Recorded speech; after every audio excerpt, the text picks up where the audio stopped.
What's up, guys? It's your boy Samurai Black Zack, and excuse the nappiness of my hair, but I'm back with another spectacular video, and this time I'm going to read you an article called Black Culture Portrayed Through the Boondocks. Now, as you can see, it says here, the other day I was watching a rerun of one of my favorite shows ever, The Boondocks, created by Aaron McGruder, the genius, the GOAT. If you don't know what the Boondocks is, it's about an African American family known as the Freemans who moved from the urban neighborhoods in Chicago and settled into the white suburb known as Woodcrest. Their personality is represent a certain group of black people within the black culture. Now, there's five, but we're gonna name the first four characters in the Boondocks that represent that culture, and they're Huey, Riley, Robert, and Ruckus. Huey Freeman is the oldest grandson of Robert Freeman, aka Granddad, and he's the older brother of Riley Freeman. Huey is seen into a young black Huey is seen as a young black revolutionary activist who feels the need to talk about political issues in America, no matter where he is. I think he represents the black activists of then and now of the black community, because Huey isn't afraid to express his own personal views to other people. He's also a skilled martial artist too, very disciplined, a master of weapons such as the bow staff. Well, technically it was a broom. If you remember that one episode of Dark Trying, he broke off a broom and used it as a staff. He also used the katana where he fought Riley in the episode Let's Nab Oprah, and he's a master of supposedly the master of the Nunchaku, which also was in or Die Trying, but he never got the chance because Ruckus found him in the bathroom.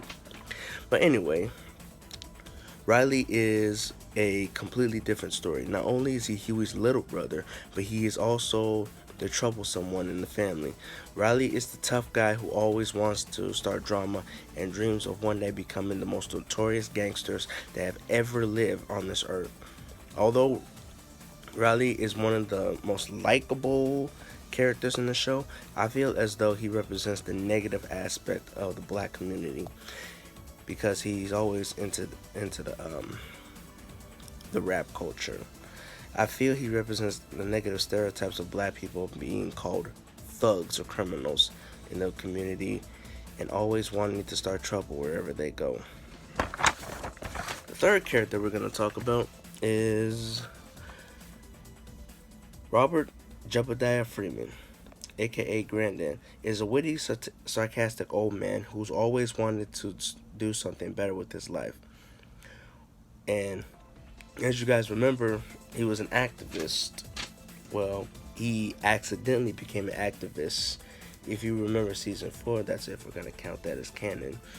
He got on the bus. He was supposed to get on the bus to go back to Chicago, but he got on the bus to ride through Birmingham, Alabama. Anyway, oh yeah, when he finally made enough money through, of course, Huey and Riley's parents' inheritance, he moved out of the ghetto of the neighborhood, took his grandsons with them so hopefully they can live better lives as well. But as Granddad tries to settle in for the new life, he realizes that it might be more than what he had bargained for. This one was tricky, but I think Granddad represents the group of people in the black community who want to make it out of their bad living situation and do something better with their lives. I mean, don't we all want to do something like that?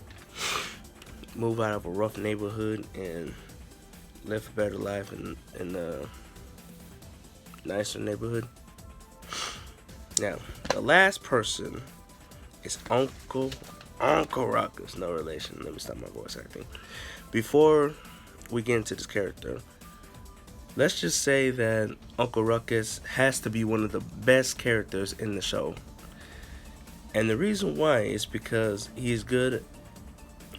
It's good because from the things that he says in the show that hates your guts, hates, I mean not your guts, but hates his own guts.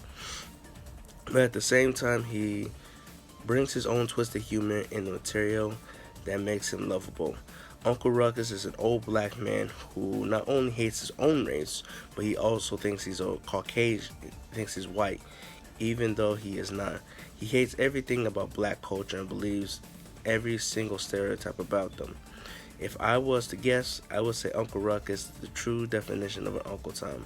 But the humor he brings to the show makes it hard for you not to like him. I mean, you want to hate him for the racist remarks he makes about his own people, but at the same time, his twisted sense of humor does not put a smile in your face. And that, wait, is that more? Oh yeah, this one page, my bad. There's more about Ruckus. This goes to show that Aaron McGruder, how much of a genius Aaron McGruder was when writing the show. He was not able to only use his characters portray the good and bad traits of the black community, but in a humorous way for people not to fully take offense to it. In my opinion, this was one of the best anime influenced shows I have ever watched in a long time, and will be remembered as one of the best shows to come out to past decade. Until the video game comes out, the Boondocks franchise is not over. But that's it for this episode. It's your boy Samurai. I said episode. That's all I have to say for this video. It's your boy Samurai Black Zach. Like, comment, subscribe, tap that notifications bell for more daily content. Peace.